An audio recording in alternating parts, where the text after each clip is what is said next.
Sir, the president said over the weekend that he could tone up his rhetoric. What does he mean by that? And does he have any concern at all that his words could inspire or provoke troubled people to do awful things?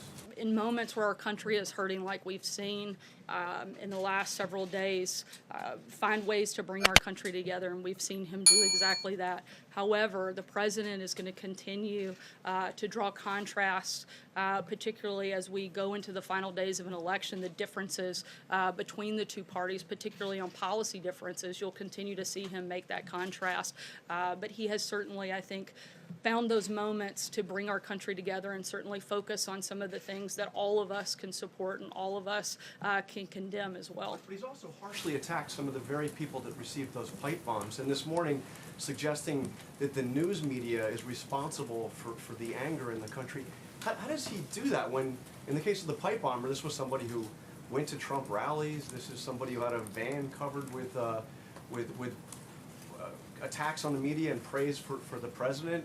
The shooter in Pittsburgh is somebody who was provoked, it seems, by the caravan that the president has spent so much time talking about. Why is he out there, when you say he's trying to unite the country, why is he out there making these attacks? The very first thing that the president did was condemn the attacks both in Pittsburgh and in the pipe bombs. The very first thing the media did was blame the president and make him responsible for these ridiculous acts. That is outrageous that would be the very first reaction of so many people across this country.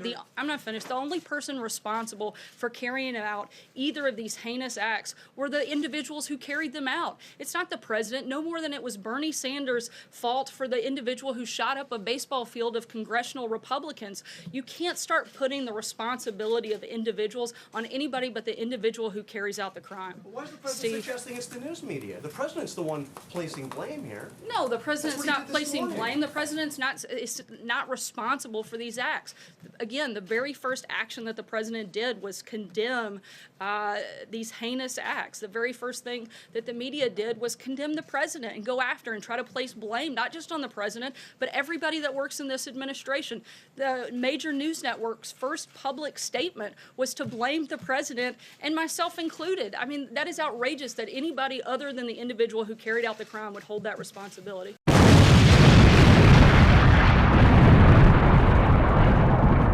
11 Jewish leaders in the Pittsburgh area have said that the president's visit is not welcome unless and until he denounces fully and forthrightly white nationalism. A globalist is a person that wants the globe to do well, frankly, not caring about our country so much. And you know what? We can't have that. You know, they have a word. It sort of became old-fashioned. It's called a nationalist. And I say, really, we're not supposed to use that word. You know what I am? I'm a nationalist, okay? I'm a nationalist.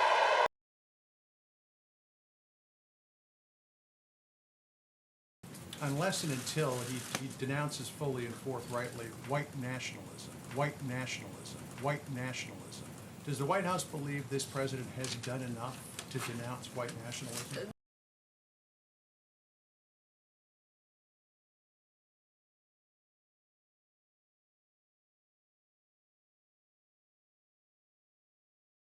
I am proud to report that the coalition to defeat ISIS has liberated very close to 100% of the territory just recently held by these killers in Iraq and in Syria and in other locations as well.